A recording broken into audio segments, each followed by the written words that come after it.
So how does this understanding of Jesus that I talked about in part 1 and my Quaker faith express itself in my life?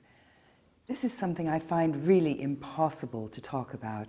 How can I separate something that is so intrinsic within me from my actions, and what is cause and effect? I just don't think that it can be done. And as Quakers, we don't have certain rules to sort of live by. I can't say, well, I express my faith because I go to meeting every Sunday. You don't have to go to meeting every Sunday. I can't say that because I do X, Y, and Z, I am expressing my faith. It is very much a wholeness. Quakers talk about all of life being sacramental, and this is to do with that wholeness, really. We don't have sacraments of bread and wine and so forth, but we do think that we should be having this communion with God all the time in our life, in what we do. Now, this is challenging. It is not easy to constantly feel that you're trying to be in communion with God in everything you do. It's challenging, but it is something to aspire to. It's something to try in your everyday actions to discern what would be the will of God and what Jesus would want from his commandment of being aware of God, and loving our neighbor as ourselves. And this leads Quakers, and has led me to some extent, into action for peace and social justice in the world, and also just to inform the way we try to get on with people all the time. Not that I am successful with this. I'm successful some of the time and other times not at all, but it is something to which I aspire. And I should say that this is not confined to Quakers or to religious people. A lot of the things I've done, I've been working with people and with groups who are of various faiths and none. So it's not exclusive to us, but for me, it is a part of my Quaker faith, what I do. One example for this was when I was active against the poll tax. The local group I worked with, were mainly Socialist Workers' Party. And local people said, well, we don't want to be involved with that, they're socialist workers. But their aims in that case were exactly those of mine. They felt that it was wrong to take from the poor and give to the rich, which is what I felt. And we worked happily together. I respected them. I'm not sure how much they respected me, but they thought I was dotty, I think. But anyway, we did work together, and we were after the same aims, although our motivations might have been different.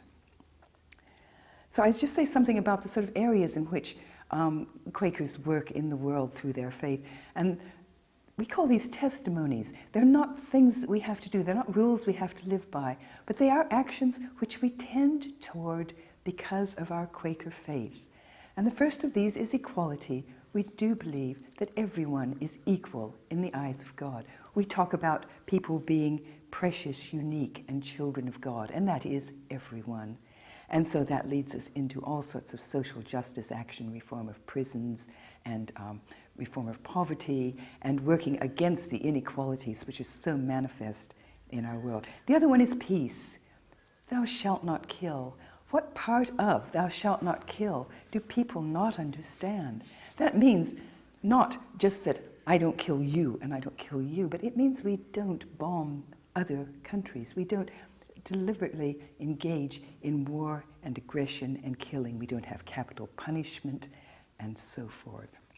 And leads also into just general nonviolent action. Another one is simplicity. We try to lead life simply. I don't succeed.